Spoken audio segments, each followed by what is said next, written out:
Hi all, Central government officially recognized ചെയ്തു yes എന്താ പറയുന്നത് വെച്ചാൽ നമ്മൾ ഇനി ഒരിക്കലും 5th largest economic power അല്ല, പിന്നെ 4th largest economic power in the world ആണ്. എന്ന് വെച്ചാൽ ജപ്പാനെ നമ്മൾ സർപാസ് ചെയ്തു. അത് ഒഫീഷ്യൽ ഫാക്ട്സിൽ പറയുകയാണെങ്കിൽ ഇപ്പോൾ ഇന്ത്യന്റെ കറന്റ് GDP പറഞ്ഞ 4.5 ട്രില്യണും ജപ്പാൻ പറഞ്ഞ 4.4 ട്രില്യൺ ആണ്. So what is the reason behind that? നമുക്ക് 4 ആംഗിൾ ഇവാലുവേറ്റ് ചെയ്യാം. ആദ്യത്തെ പെർസ്പെക്റ്റീവ് പറഞ്ഞാൽ സ്ലോ എക്കണോമിക് ഗ്രോത്ത് ആണ്, നമ്മളെയല്ല ജപ്പാന്റെ. കാരണം ലാസ്റ്റ് 30 years ആയിട്ട് ഒബിയസ്ലി അവർ എക്കണോമിക് ഗ്രോത്ത് എത്രയോ 1%. അതിന് വലിയൊരു കാരണമുണ്ട്. കാരണം ജപ്പാൻ ഫേസ് ചെയ്യുന്ന ഏറ്റവും വലിയ ഇഷ്യൂ എന്നറിയാം yes under population.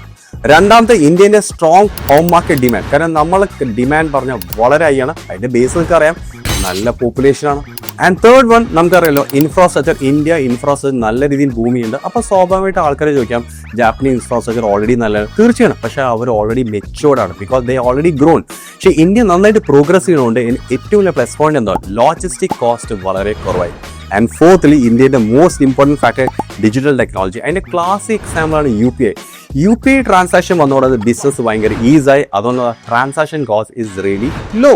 Okay, 4th largest power എന്ന് പറയുമ്പോൾ എല്ലാവരും വിചാരിക്കും we are better than Japan. നമുക്ക് അങ്ങനെ ടെക്നിക്കലി പറയാൻ പറ്റില്ല. കാരണം പെർ ക്യാപിറ്റ ഇൻകത്തിൽ ഇന്ത്യ ഇപ്പോഴും എന്താണ് വളരെ ലോ ആണ്. അതിന് എക്സാമ്പിൾ പറയാം, ഇന്ത്യയിൽ പെർ ക്യാപിറ്റ ഇൻകം പറയാം, ഒരാളുടെ ഇൻകം പറയാം $2,800 ആണ്.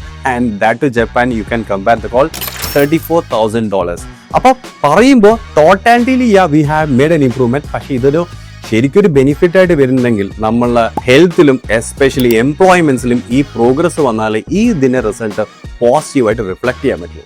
And end of the day പൊതുവെ എക്കണോമിക്സ് ഫോർകാസ്റ്റ് ചെയ്യുന്ന ഇതേ ഗ്രോത്ത് നമുക്ക് കണ്ടിന്യൂ ചെയ്യാൻ പറ്റുകയാണെങ്കിൽ and one day we might become the 3rd largest power. എന്ന് വെച്ചാൽ ജർമ്മനീനെ വരെ സർപ്പാസ് ചെയ്യാനുള്ള പോസിബിലിറ്റി വളരെ ഹൈ ആണ്. So thank you all, see you with more videos.